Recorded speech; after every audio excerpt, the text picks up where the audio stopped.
Last week we could not stop. We had to hit pause on the cameras, but we had to keep talking about it. So this week is episode 2, where we connect people, angry, and people that love each other. But it's all about community, so come and check it out.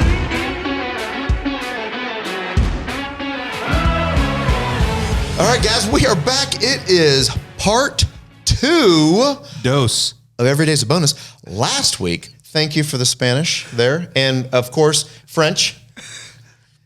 Okay. I was sitting here trying to remember your welcome. They just kind of slurred it together. Yeah. So for my other language friends and anybody else out there that doesn't speak English, we are so glad you guys are here because we got so into talking about community just amongst us, and you guys were in that conversation, that we had to stop last episode. So if you have not watched part 1, I'd encourage you, to be honest, go back and watch it. Kind of lays the foundation, the groundwork of this community conversation. Of what we need. Yeah. And you hit it though. You're like, we're going to have to do another one. How do I do this? Guys, we literally have never done this before on Every Day's a Bonus. We just stopped the cameras and we're like, we have to keep going.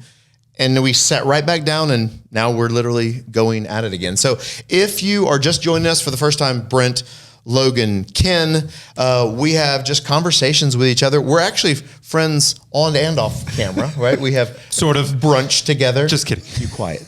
We have brunch together. We get to find out about each other's lives. And that's how our community got started. Yeah. We all have a lot of different backgrounds in community and things. And I thought I would start part 2 here, by a question that you asked last week. And I've got a quote from one of my favorite authors. Okay. You said, hey, I saw a picture on Facebook of my kids going off to college. They were on campus, right? We dropped them off and now we're empty nesters, right? Yeah. And so sad moment. We talked about it last episode, so I won't go into that. But first of all, I love that you looked on the socials, but then you made a connection outside of it, right? You actually asked, tell me a little bit more about that. You didn't say, saw the picture, high five, moving on. You were like, tell me, how did that feel, right? For already you're opening that community piece. But my favorite author, I was sitting on a beach with her a few weeks ago. Your favorite author? Yes. It's my wife, right? So that's always a joke of everything. If she were to write a book, she would be my favorite author. But so far, she just says these awesome things. And I'm like, yes, Kirsten, yes. So I wrote it down because you know how great I am with quotes. They're horrible. So if I write them down, I'll remember them as long as I read them. So it was about our family and what we were about to go through. We had not yet dropped the kids off. And she said, different, because it was going to be different drop. What's it going to be like on our own? Are you going to define every word in the quote? I should just say the quote, right? I'm going to tease you for the entire episode. I'm just going to give you one word every 4 minutes. Different is a word. This is an expository teaching. What is it in French? What is it in Spanish? Yeah, we're going to do all the languages. All right, I'll say it to you and then I'll unpack it. And then I've got a question for you guys. All right. So Kirsten, my beautiful, amazing wife, said, different doesn't always mean bad. And so we were sitting in this piece. I'll say it again. Different doesn't always mean bad. Kirsten MOXEY, right? Cue fireworks. She was teaching me, like, it's going to be so different. After we drop the kids off, we're empty nesters with our time, not our money, because we're, college is still happening, right? But we're empty nesters as far as like, wow, we can actually expand what we do, but it's going to be different not having the kids. And Kirsten said, it is going to be different, but different doesn't always mean bad.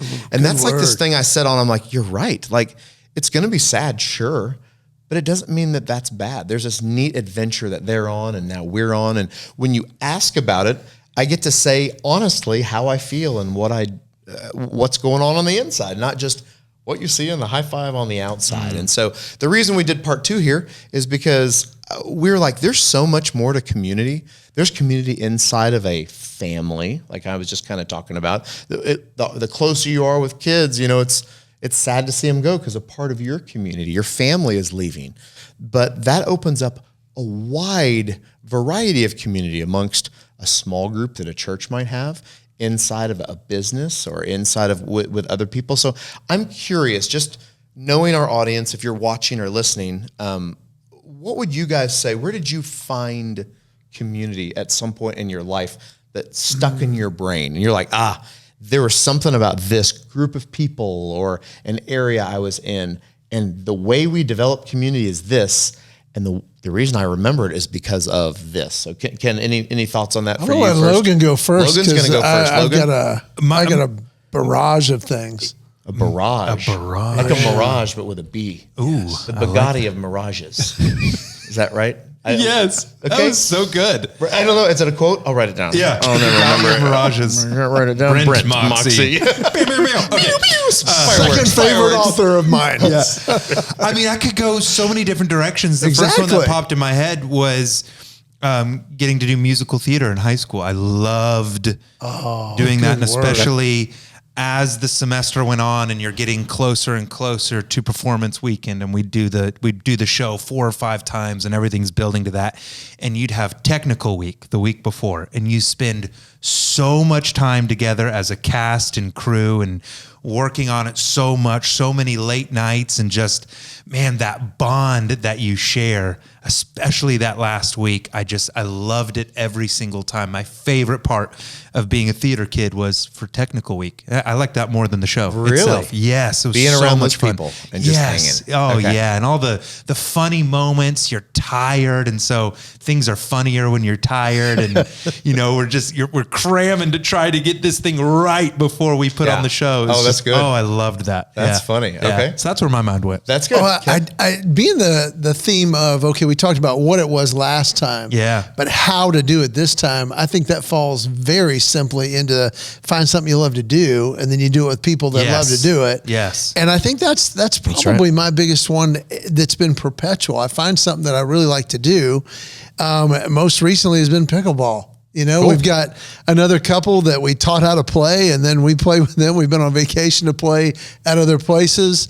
And even locally, I find that I'll go to this one particular park near my house, play maybe once, twice every couple of weeks, but you see the same people and you get to know them. Yeah. And community just happens. It's like, hey, and the same with tennis.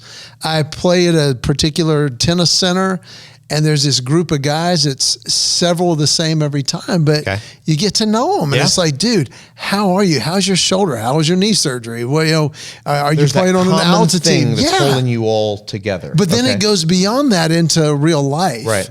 And so I think just finding something you love to do, and then just connecting with people through that, it happens organically. I want to give you a sense of what is not community. So years and years ago, when we lived in New York City, I was kind of doing the acting thing while I was up there, because I'm like, hey, this is a cool spot to do that. So you'd go to auditions and you'd do tryouts, and sometimes you get commercials or a spot in a movie or whatever it was. There was things.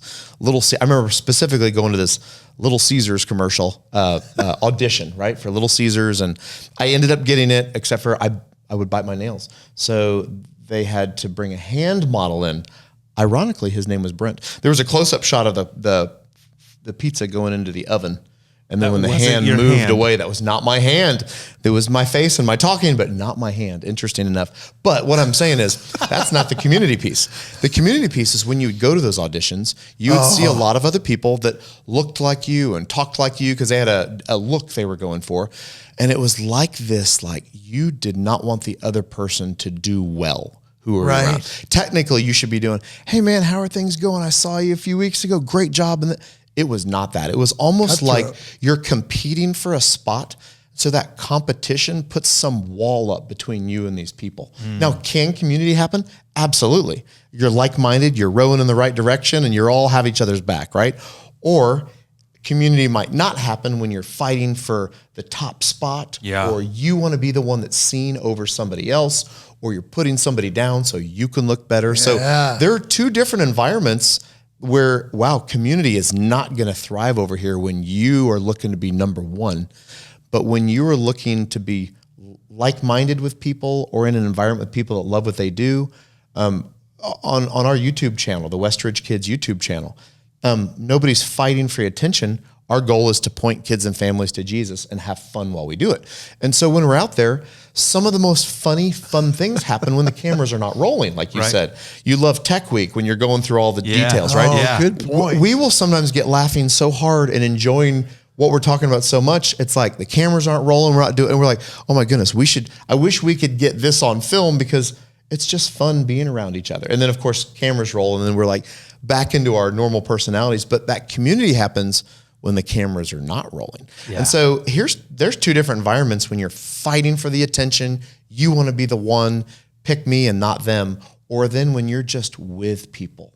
You're just in a surrounding of people where there is somebody does not have to be the leader of the group, somebody does not have to be the number one person, funniest person in the group. You're just there. That's in that community. So there is different environments with community. I would think in a business world, sometimes it is see me, look at me, give me the raise. It's time for my bonus. Did you check out what I did? How do you guys think we can combat against that? I want to give some handles that everyone listening can take away with them to kind of think through, to help combat that and help navigate that, whatever the environment is, whether it's at work, whether it's at pickleball. Go ahead. You want to say something? I want to just set that up because I can't wait to hear what you have to say, but you can take the exact same situation and the cultures be so different. That's right. One of community and one of cutthroat and me versus others. We talked about selfless versus selfish, but what are these? I can't wait to hear these because what are those that create that culture of community? Sure. I can't wait to hear them more than Ken can't wait to hear them. Okay. I'm the number one can't wait guy. Look at me. See? So no community. That was good. That was good. I got it. But my mind was already moving on. Yeah, I get it. So here's how I want us to think about it. Okay. Imagine that you are not just you, but inside of you, there are actually 7 different people that are competing for control of you at all times. So there's 7 people inside of me talking to 7 people inside of you. We're not 2 people talking. We're 14. Whoa. Brent comes walking up. We are 21 people strong. No. If Brent comes up, we're 140. Yeah, he might have more. Guys, there's a lot of voices in there. But here they are. And everyone has these. And as I say them, it's going to click. You've just never given them names before. Okay. So there's the me I think I am. Ooh. Mm-hmm. There's the me others see. Ooh. Okay. There's the me I used to be. Ooh. There's the me I really am. There's the me others are trying to make me. Oh. And then finally the me I'm trying to project. Okay. Wow. So all 7 of those me's are constantly competing for control of our lives. We're trying to project something. Right. Okay. Sometimes without even thinking about it, we're carrying ourselves in a way. I think I look like this, but then there's the me others see, and they might be looking at you going, oh, I see who you think you are, but you look hilarious. And clearly many of those are unhealthy, right? From what you were speaking. They can all fall into unhealthy places. Okay. The key is zeroing in on the me I want to be. Who do I want to be? Every decision that I make can be in line with going towards that goal of who I want to be, the best version of Logan, or going against it. And then to help build koinonia, it's recognizing those 7 people are at play in everyone that I interact with. Okay. Who is the best that I want to be? Because that's what I have control over in my interactions with you. And then the way I look at and listen to you and communicate with you, how can I speak to the me I want to be that is somewhere within you and help draw that out? Why is it so hard in a business environment? Well, let's just say like you go to work. Right. Why do you think that's so much harder to build community, a healthy community? Is it because one of those 7 are peeking up that don't need to be, or is it because it's a competition? Whereas if I go to church and church says, hey, be involved in a community of people, and couples are sitting around just chatting and talking and getting to know each other, that is, I guess, an environment that just births healthiness, even though there could be negative, right? Absolutely. But in a business environment, for some reason, it's this. How do you guys see, how do we stop this? How do we help somebody out there that is listening, watching, and say, well, I want to have that community in my office, but I'm trying to be the better me that I can be.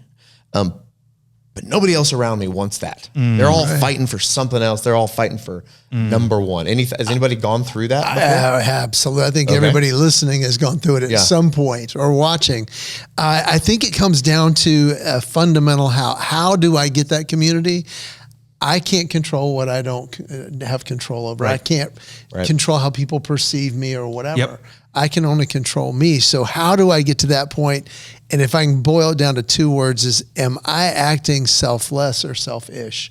That culture of cutthroat is a selfish culture. Yep. It's like, I'm doing this, I'm getting mine, I need the raise, me, mine. And the other is, what are we going to do? And we've talked about this on podcasts, but we're going to bring it back as a foundational point of just living that selfless. And let me give you the great example. I do want to be around others that we love the same thing. But what about if I were to do that in a way that, what if they don't love it the same way I do? Yep. Or what if they're interested in another part of it? Well, let me encourage that part in them. Yeah. I'll give you 2 great examples. I was on tour with a buddy of mine and we're doing another podcast. And one of the technical guys who was on this podcast, we're talking about music. Like, what music? What kind of music do you like? And I said, well, I like a huge variety. I'm a big U2 fan, and I like this and that and the other. But I've really started listening to a lot of country. And he's like, oh my gosh, why would you listen to country? I said, because that's my wife's favorite. And he goes, wait a minute. You can't just like a genre of movie because your wife likes it. And I'm like, I watch cheerleaders because my wife likes it. I watch murder documentaries because my wife likes it. Yeah, exactly. And I was like, dude, you're not married, are you? He's like, no, but that's beside the point. And I'm like, no, that is the point. Yeah. Because if I can start liking what they like, now don't go over moral lines, obviously, but just if that's her like, that's my like. If we go to a movie and we're going to get one drink and we're going to share it, we're going to get Coke Zero because that's her where you are. favorite. Yep. And I'm like, let's get a Coke Zero. My buddy's like, well, do you like Coke Zero? I'm like, yeah, it's okay.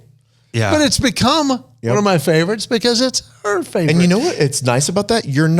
It's not competing. Like, let's listen to your song you like, then we can listen to my song. We saw a romantic comedy last week. So this now week it's time we're for an seeing action flick. You're right. Yeah. So, and it's not keeping score. Yeah. No. It's just being open to whatever. And that could even be inside of a community group. I remember when we first were at our church we're at now, Westridge Church, when we moved from New York to Atlanta, one of the things the church said was get involved in a group. So we did. Got to know some of our best friends in that group. And then a year later, they're like, all right, now we want you to get up and switch groups. And we're like, oh, okay, but and so at the time, we like these people. So then we went and we joined another group and we got to know those people really well. And then a year later, Westridge was like, all right, now this is the early stage of the church, right? Okay. So we had been involved. The first 4 years we were there, we were in 4 different small groups. Oh, my word. And you're like, oh, but we really enjoy these people. Now, looking back now, it's probably like, I'm sure Westridge now would say, no, stay in that group. That's your community, right? But you know what it did for us? We got to know a group of people, many groups of people, and when we came to that church, it made the church seem smaller because we saw lots of people. Now, not just 8 people we knew. Now, then we saw the next year 16 people we knew. And then by that 4th year, we're seeing 32 people that we know. And you're just starting to get to know those people, and you're going to start connecting with like-minded people. You're going to start seeing the people that actually ask questions and want to know about you. And that's where the community comes from. So you can be in a group and enjoy every piece of it, and maybe the next year in a different group, or you might really connect and stay with that group. But it's kind of your fault. Hopefully, we're all Jesus-like. That's what I would say, right? Jesus did such a good job asking questions. I mean, he was about to say, golly, he was just so good at it. Yep. And that's how you get to know. We all want to talk. We've talked about this before, but when I ask Ken about what he's going through, makes him feel good, I get to hear more about him. It's more than just surface talk. And the next time we come together, he's like, man, Brent actually listened to what I was saying. And we're I need to actually find out a little more about him. considering asking Logan what he thinks. Yeah. sometime. Not yet. We're not there yet. No. One Not day. yet. You know what? Friday, We're going to let him be in Friday, this podcast. Brent and I hung out for like an hour. The three of us Right. had brunch, and you left. I had a and me and Brent meeting. hung out for like another 90 minutes. And I texted him afterwards and said, "Bro, thank you for letting me use so many. I needed to talk. I had so many words that I needed. I mean, we were together like 90 minutes. I think I spoke for 80 minutes, and." Brent was just really encouraging me with some stuff. And so that was just awesome. And which brings me to my next point. I think one of the keys, I know this. This is so mission critical to building community. You can be in a work setting where you kind of know each other, but you also kind of have a wall up to protect yourself, or your pickleball setting where it's just really easy to keep things kind of on a playful surface level. But to build that real community, you've got to get real. You've got to go deep at some point. And I think transparency breeds transparency. So on one hand, it's asking those questions and be willing to listen, but also be willing to answer questions and open yourself up to others. Be real, be vulnerable, because that transparency, what it does is it disarms the other person. Right. Yeah. It disarms the other people, and they go, hey, he's willing to share that. Yeah. I think I can be willing to share that Yeah. too. I mean, at our church, I'm one of the go-to people for like, oh, you're struggling with pornography? You can talk to Logan. He's been there. Right. And Good he's point, talked though. about it very point, openly. yeah. And I've had guys reach out to me, hey, can we get lunch? Can we get breakfast? I'd love to talk to you about this. Yeah. Absolutely. That vulnerability, that transparency helps others to be safe to do that too. And then they can feel seen and feel heard, and just community grows that way. Okay, so maybe connecting those Absolutely. pieces means when I go to the office and I see the people I see all the time, maybe it starts with, I'm going to ask them a question I've never asked them before. You know, Yeah. maybe it's like, how do we, baby steps, right? Like, is it Yeah. like, I'm going to ask them a question I've never asked them before, hear their answer, listen to it, compartmentalize it, but then I'm going to share something that might make it a little bit more vulnerable and see where it goes from there. Yep. Maybe you start there. And then the next day when you come in, you say something about what you heard them say the day before, ask about it. And if you follow Jesus, pray about it, truly write their name in your prayer journal. Like, man, God, I would love to connect and really develop a community. So I think prayer, number one, right? Yep. And then what can we do? We can take some actions and start asking people about how they're going or how their kids are doing. Man, I know that your kids went off to college. How are you feeling? Thank you for asking that, right? Or, man, you just had a baby. Man, you must be exhausted. Tell me, how does that make you feel right now? How do you feel as a father? Yeah. How's your wife doing? And now you're setting yourself up for them to now ask at some point, how are you doing? How's your family? And you're like, I'm going to be a little vulnerable and see. And it's just, it doesn't start day one. It doesn't even start day 50. It could start day It takes 100. It time. could start, it's just growing and growing. And so my kind of takeaway as we're looking at this community thing is there are the environments of pickleball, as an example, like you said, that are just they're just there. It's a like-minded mindset. It's on a Saturday or an evening, just a little more relaxed environment. Work might be a little bit more, all right, I need to take time to get to know this person. And it starts with you. It starts with one person choosing to say, I'm going to do my best, God, to build community amongst these people. They may or may not know who you are. Maybe my goal is to point them to you, Jesus. Yep. But first, my goal is to get to know who they are. Everybody has a backstory, like last week. Yeah. Everybody has something. And there's everywhere in between. If you're a kid, you mold this into college, mold this into young adults. Jagger did a great job when he started school at Liberty. Night one, he and a buddy, they went from floor to floor just to get to know people on that floor. So awesome. And Didn't they like go somewhere and like let's go get then ice they cream got or a coffee or collection something? of guys, and they all went and got ice cream Jagger, together. you're the man. You're the man. They went and got ice cream together. And so did that mean that they are all 25 guys that went to get ice cream are in community day one? No. But it started with walking to a floor that's not yours, knocking on a door you don't know, seeing a person sitting in a chair, striking up a conversation, and then it has begun. And now you know what? They start seeing them in class. You see them in the hall. You see them where It starts to build. to snowball. Yes. Into something bigger and Yes. bigger and bigger. And does that happen to every person you come in contact with? No. But you got to start somewhere, and you never know where God's going to lead it. Let me bring it back to part 1, last week's, where I introduced y'all to my working definition of what koinonia is. It's an atmosphere of openness, honesty, trust, affirmation, support, and encouragement. Just figure out a way to shorthand that. Again, we'll put it in the description for you. But that's the goal, that's the destination, right? But it's not about that. It's about the trip to get there. Fall in love with the journey, with the trip to get there. Jagger didn't go knock on all those doors. And like he said, boom, we're in amazing, authentic, vulnerable, real, transparent community. That is so unrealistic to meet someone and be there. But every time I interact with someone at work, at Liberty, at church, wherever it is, every interaction, I have an opportunity to help push that relationship a little closer towards koinonia or pull it further away. Mm-hmm. But the little deposits that I put in slowly over time, we can move that relationship closer and closer to that ideal.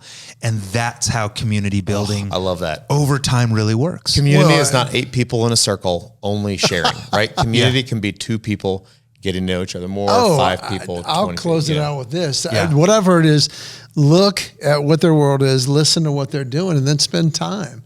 And what I started last week was, Heather, we watched this show. I thought, well, let's go. So I got online, found a couple cheap plane tickets, got a game in Dallas, and she also likes Chip and Joanna Gaines, and I looked, and Waco isn't too far away, so we flew out. We go do that experience together, which was a lot of fun. We went to see the cheerleaders. A football game broke out. We had time. Yeah, we had time together, that's and good. it was something she was interested in, and I enjoyed doing it because she enjoyed it. Yeah, and I just that deepening fellowship. So mine is takeaway is look, listen, and take time. Look, listen, take time. He's got the 18 different parts that he mentions that I have to go study. Yeah, it just keep chipping away. Okay. Every interaction. Chip, can I move it? Joanna Can Gaines. I Chip and Joanna Gaines? Keep chipping Joanna Gaines in a way. Can I push them away? Yeah. What can I do to move the ball closer to that koinonia ideal, or keep that snowball rolling? I'll take that. I'll take the little deposits. Make some little deposits every day. Do something every day that's going to build that community with people you work with, the people you're already around over time, and just watch and see what God can do. So, well, guys, that's it. That's it, man. We can't do a community part 3. We just can't, because we've got to get out. We've got to get out of the studio and get on. But hey, we love you guys. Thanks for connecting. Share this with somebody. Our prayer for you is that you take something you learn here and you go put it into action. Obviously we follow Jesus, so point everything you do to Him. Let that be your true north. Yep. And but take time to be Jesus to this world by acting the way He would. Ask questions and pull somebody into your world and develop that community. So we're not promised tomorrow, the work day, the fun day, whatever it is, but we do know that every day is a bonus. Yeah. See you next time. Bye, everybody.